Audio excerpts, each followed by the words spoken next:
Hola a todos, ¿cómo están? Soy el doctor Juan Ignacio Vela y en esta oportunidad vamos a hablar de una clase muy solicitada, dolor de pecho, dolor precordial, dolor torácico, ¿sí?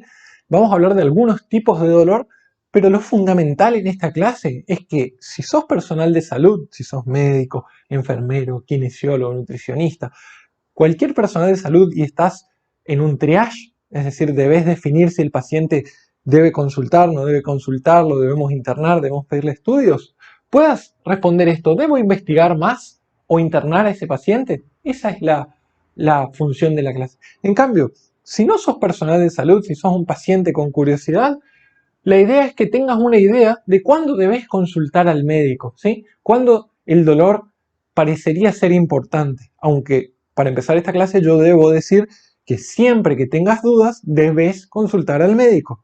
No te guíes solamente por esta clase para quedarte en tu casa sin consultar. Sin embargo, esta guía te va a ayudar a entender lo que te puede estar pasando y tal vez que puedas consultar en un tiempo adecuado. Bien, les voy a dejar dos casos clínicos abajo en la descripción del video y en el primer comentario, a ver qué piensan del caso 1 y del caso 2. Para responder estas dos preguntas, si sos médico o personal de salud, si debes investigar más, o si sos paciente, si debo consultar, la respuesta está acá, ¿sí? En la anamnesis del dolor. La anamnesis se refiere al interrogatorio del dolor, y para esto los médicos ocupamos la mnemotecnia alicias, ¿sí? El alicias simplemente hace referencia a cómo es ese dolor. Por ejemplo, la A significa antigüedad o cómo comenzó el dolor. No es lo mismo un dolor que comienza hiperagudamente, es decir, súper rápido, ¿sí? Que atraviesa a la persona y que duele 10 en 10, como es el de la disección de aorta, que un dolor que empieza suave, va aumentando, ¿sí? Como el del infarto. La L significa localización. No es lo mismo un dolor en el medio del abdomen que un dolor en el medio del tórax, ¿sí? La I significa intensidad, del 1 al 10 cuánto duele. Una fractura es 10 y un dolor de cabeza suave es un 2, 3, ¿bien? Pero más allá de la intensidad del dolor, importa si realmente repercute sobre el estado de vida de la persona. Por ejemplo, no es lo mismo una persona que tiene un dolor de pecho, estaba comiendo y el dolor es tan fuerte que lo obliga a consultar en ese momento. En cambio, otra cosa es un paciente que tiene una molestia en el pecho, estaba comiendo, terminó de comer, se duchó, fue caminando al sanatorio, llegó normotenso, etc. No es lo mismo. ¿Bien? La C es la característica. Cada dolor de esto que vamos a ver ahora rápidamente tiene una característica. Por ejemplo, habitualmente el dolor del corazón, el dolor isquémico, el dolor del infarto, es retroesternal y aprieta, ¿sí? O quema, ¿sí? O puede ser de distintas características, pero habitualmente se presenta así. En cambio, el dolor de la disección de aorta habitualmente es como que atraviesa de atrás hacia adelante, ¿sí? O de adelante hacia atrás, y encima que recorre la zona de la disección. Entonces la característica es muy importante para guiarnos a ver qué estudio vamos a pedir. La I es la irradiación, ¿sí? Si empieza doliendo en la boca del estómago y baja hacia el apéndice, si empieza doliendo en la boca del estómago y va hacia el brazo izquierdo o hacia la mandíbula, ¿bien?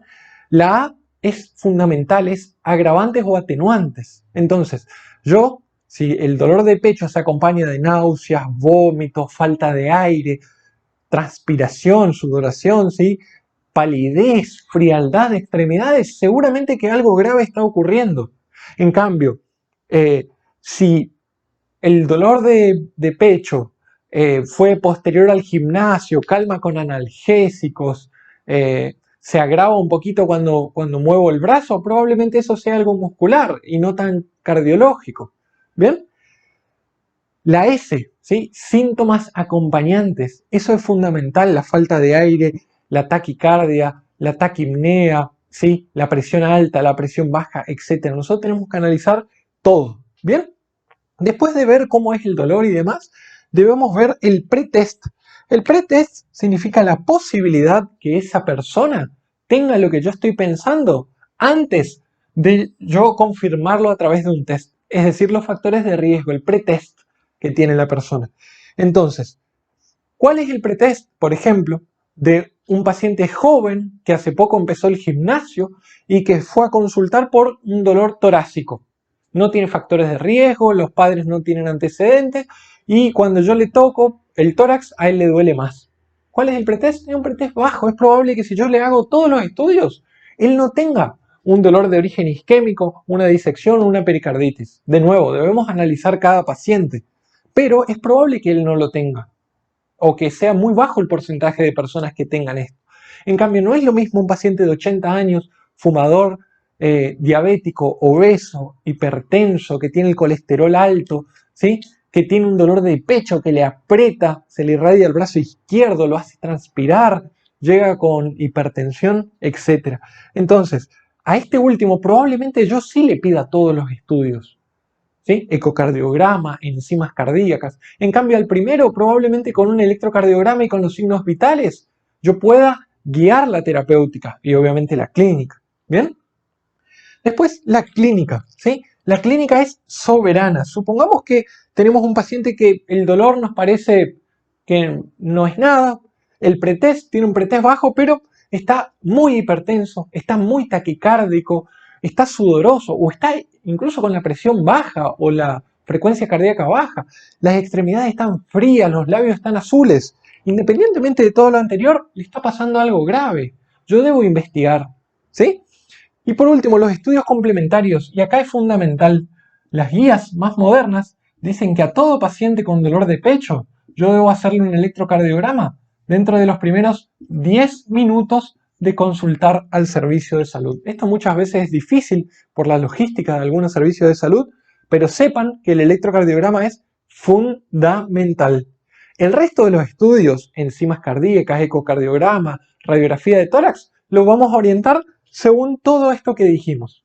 Fíjense cómo nosotros con el dolor solamente no podemos hacer diagnóstico. Con el pretest no podemos hacer diagnóstico.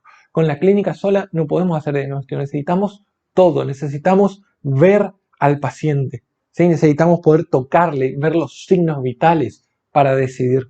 Fíjense cómo las causas de dolor de origen cardiovascular son múltiples. El infarto, la angina inestable, el angor crónico estable, vamos a ver ahora, ¿sí? Otra causa de dolor de pecho o incluso abdominal puede ser la disección de aorta, una ruptura de una de las capas de la aorta, un cuadro gravísimo. La pericarditis, la inflamación, ¿sí? de una tela que recubre el corazón, que tiene dos capas, cuando se inflama, genera pericarditis y genera un dolor muy parecido al infarto. La estenosis aórtica, cuando la válvula aórtica está muy, por ejemplo, calcificada y se cierra, eso a veces compromete la circulación coronariana y genera dolor muy similar al del infarto.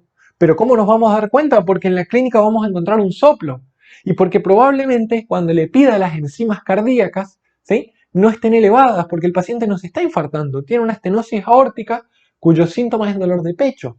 Entonces fíjense lo fundamental de escuchar, ver al paciente, ¿sí?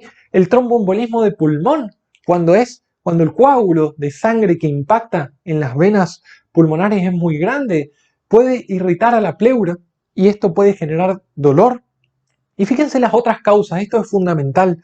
La gastritis, un cuadro leve que no requiere más que un poco de protectores gástricos, versus, por ejemplo, la úlcera gástrica, que se parece mucho a la disección de aorta. ¿Por qué? Porque es un dolor fuerte, quemante, que atraviesa, ¿sí? Que muchas veces viene con signo de gravedad. ¿Bien? La úlcera la vamos a sospechar si el paciente toma ibuprofeno y AINES hace mucho tiempo, si ya tenía gastritis previa, si el cuadro es grave. ¿Bien? Fíjense, por ejemplo, la crisis de pánico. La crisis de pánico es el típico paciente joven que tuvo una discusión con su pareja, ¿sí? Con sus padres, con su madre, que no tienen ningún factor de riesgo y que habitualmente viene a la guardia caminando, se acuesta, está un poquito hipertenso por la ansiedad, ¿sí? Está un poco taquicárdico. El dolor parece ser del corazón, pero cuando uno le pregunta, o se larga a llorar, o tiene sensación de muerte, y uno ve que el resto del examen físico es normal, es decir, no tiene frialdad de extremidades, no tiene ruido en los pulmones, ¿sí? No tiene las yugulares ingurgitadas, ¿sí? Y tiene un pretest muy bajo, una clínica no compatible con un infarto, ¿sí? Y el electrocardiograma habitualmente es normal. Entonces, yo debo basarme en todo para contestar esta pregunta. ¿Debo investigar o debo consultar? La crisis de pánico se parece mucho, al igual que el espasmo esofágico. Hay veces que el esófago se contrae, ¿sí?, fuertemente y genera un dolor retroesternal que aprieta y que simula muy parecido al infarto. ¿Cómo me voy a dar cuenta? Porque la persona va a tener ese dolor, por ejemplo, cuando se acuesta. El ácido del estómago sube, el esófago se cierra y eso genera espasmo esofágico, un cuadro raro, pero distinto al dolor del infarto. El dolor del infarto o el dolor de la isquemia ocurre habitualmente cuando el paciente camina, ¿sí?, cuando se queda quieta mejora, ¿sí?, cuando tuvo una discusión empieza el dolor, cuando hace mucho frío empieza el dolor, es decir, tiene un desencadenante físico o psicológico. En cambio, el espasmo esofágico ocurre más cuando el paciente está acostado. Conocer todo esto nos permite responder esto, ¿sí? ¿Debo consultar? Si yo veo que tengo la presión muy alta, la frecuencia cardíaca muy alta y que tengo factores de riesgo, debo consultar. Y si tengo 20 años y me parece que no es nada, pero me quedan dudas y deberían consultar igual. Sin embargo, si ustedes saben que tuvieron una discusión, que su presión está normal, su frecuencia cardíaca está normal, eso ya les había ocurrido en el pasado y tienen antecedentes de crisis de pánico, probablemente sea lo mismo y se solucione respirando y pensando. Ahora, si tienen 60, 70 años, fuman, son obesos, diabéticos, y es más complejo. Hay que pensar en que puede estar pasando algo y debo consultar a la guardia. ¿Bien? Hablemos rápidamente del dolor del infarto. El dolor del infarto o la angina de pecho, ¿sí?, es un dolor que aparece detrás del tórax habitualmente, ¿sí?, en esta zona. La persona habitualmente viene así, agarrándose el tórax, ¿sí?, esto se llama signo de Levin. Es típico cuando vean esto en la guardia, piensen en infarto. En cambio, cuando el paciente indica con un dedo, doctor, me duele acá, eso ayuda mucho a descartar el dolor. Sobre todo cuando ese dolor es así, es punzante y es fugaz. Eso ocurre en los pacientes jóvenes y no suele ser infarto, ¿sí?, aunque me tengo que basar en todo el resto. Entonces el dolor del infarto es retroesternal, opresivo, ¿sí?, que irradia a la mandíbula o al brazo en un paciente con un pretest muy alto, ¿sí?, viene con presión muy alta, viene con la frecuencia cardíaca alta, y yo debo hacer el electrocardiograma y ver si tiene cambios. ¿Qué cambios? Taquicardia, infradesnivel del ST, supradesnivel del ST, ondas Q patológicas, por si el paciente ya tiene el antecedente de infarto, eso eleva más el pretest. Si el dolor es ANGOR y el riesgo del paciente es moderado, por más que no se haya infartado, debo internarlo. De nuevo, si el dolor es ANGOR típico, es decir, dolor retroesternal opresivo, que aumenta con el esfuerzo y mejora con el reposo o nitratos, y el riesgo del paciente es moderado o alto, yo debo internar a ese paciente. Con los riesgos bajos es discutido, pero si el riesgo moderado o alto, yo debo internar al paciente. ¿Bien? La disección de aorta, ¿cómo se presenta rápidamente? Es un dolor transfixiante, es decir, atraviesa de atrás para adelante y empieza súper fuerte. Es decir, empieza 10 en 10, a la persona lo mata el dolor, ¿sí? Y es un cuadro gravísimo, el paciente va a llegar o muy hipertenso o muy hipotenso, va a llegar sumamente taquicárdico, va a llegar pálido, frío, cianótico. En el mejor de los casos, solamente va a llegar con mucho dolor, pero al poco tiempo se va a descompensar. Entonces, si pienso en disección de aorta, el diagnóstico debe ser inmediato. Además del electro, que si la disección no compromete a las coronarias, va a venir normal o con taquicardia, debo pedir la angiotomografía o el estudio que yo tenga para diagnosticar rápidamente y tratar. Ustedes saben que la mortalidad en las primeras 48 horas de la disección de aorta ronda el 50%. Entonces debo descartar. El dolor de la pericarditis, ¿cómo es? Muchas veces se parece al del infarto, pero ¿cómo? Yo sé porque habitualmente el paciente no tiene mucho pretest y tuvo, por ejemplo, una infección respiratoria hace poco, un virus o lo que fuera, y aparte al paciente le calma tirándose hacia adelante. Eso se llama posición maometana. Y el dolor de la pericarditis empeora cuando el paciente respira hondo, siente la puñalada, ¿sí?, y mejora cuando está quieto. Bien, también al examen físico yo puedo encontrar un frote pericárdico, que es como cuando ustedes rozan dos cueros o cuando ponen la mano y pasan el dedo así, hace, ¿sí? ese ruido es típico de la pericarditis. Y en el electro, ojo, porque puedo encontrar supradesnivel del ST. Entonces, ¿puede ser un infarto? Sí puede ser, pero las características me van a guiar para diagnosticar pericarditis. Y el cuadro clínico, fundamental. La estenosis aórtica, fundamental el diagnóstico diferencial con el infarto y buscar el soplo de estenosis aórtica. Los invito a ver la clase. Un soplo sistólico, eyectivo, fuerte, en foco aórtico que irradia el cuello. ¿Sí? En un paciente que hace mucho tiempo seguramente ya tiene diagnóstico de estenosis aórtica. ¿Bien? El tromboembolismo de pulmón, pensar en pacientes con neoplasias que tienen una pierna más hinchada que la otra, de donde pudo provenir el coágulo. Y las crisis de pánico y espasmo esofágico y demás, pensar en los pacientes con pretest bajo.